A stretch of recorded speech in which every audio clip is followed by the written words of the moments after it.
In my initial review of the NEX5R, I was kind of hard on this camera, even going so far as to sort of not recommend it.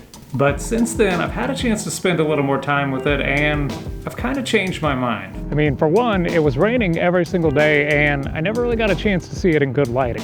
And I insisted that the A6000 was a better option, even at twice the price. But how accurate is that? Let's take a look at both of these cameras side by side. Now, first of all, I still stand by what I said about the menu system. The A6000 has an infinitely better menu and infinitely better user experience. It doesn't have that whole kids first smartphone vibe that the NEX line has. But does that justify paying double the price? In terms of ergonomics, I've actually got to give it to the NEX5R. I mean, it's smaller, it has a sturdier build quality, and we can't forget about that flip-up screen. Both cameras share the same limitation in that neither one of them has a microphone input. Having said that, I think I'd actually give it to the NEX5R. I don't know why, but I feel like the audio actually sounds a little bit better coming out of that camera. This is the audio from the Sony NEX5R. How does this one sound? Do you like this one better? Check, check, 1, 2, 1, 2, check. How does this audio sound? This is the audio from the Sony A6000. How does this one sound? Do you like this better? Check, check, 1, 2, 1, 2, check. Which audio sounds better to you? Now, in terms of autofocus, I have to give it to the A6000. I mean, it's not even close. Now, while the NEX5R was in fact good for its time, it just can't keep up with the A6000.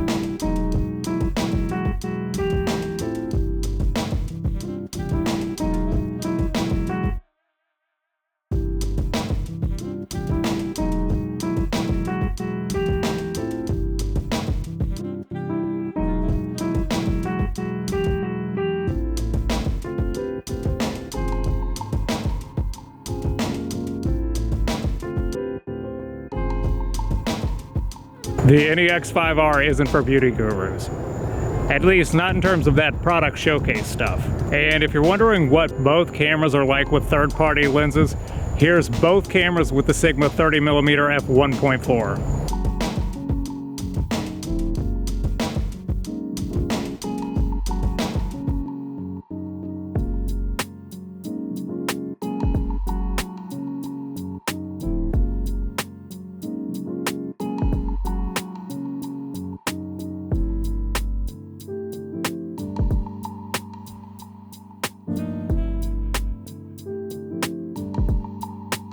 In terms of image quality, this is where it gets kind of tricky. Initially, I just assumed that the A6000 completely blew the NEX5R out of the water.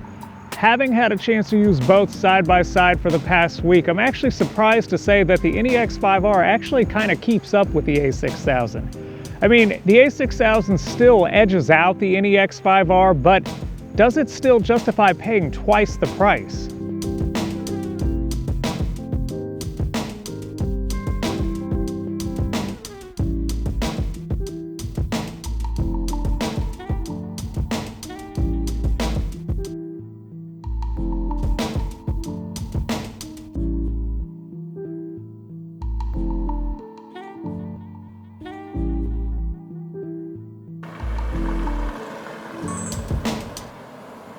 One small thing that I want to point out is on the NEX5R, it's difficult to match shot for shot with the A6000 because when you hit record, it punches in on the image.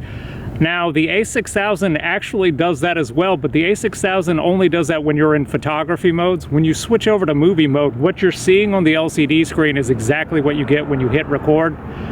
Not a big deal, but it is just one of those little things to keep in mind. The point being, the A6000 has a dedicated movie mode, whereas the NEX5R does not.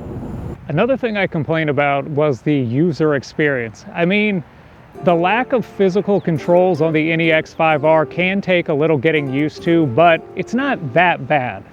I mean, don't get me wrong, I definitely prefer the overall experience of the A6000, but I don't know that it's $150 better. I think ultimately my takeaway is this. Yes, the A6000 is definitely a better camera, and if you have the money, I would go for it. Having said that, the NEX5R is still a really good camera. Anyone looking to get into Sony on a budget under $200 and usually well under $200, the NEX5R is a really good bet. Anyway, I think that's all I've got for today, guys. Thanks for watching. I'll see you again next time.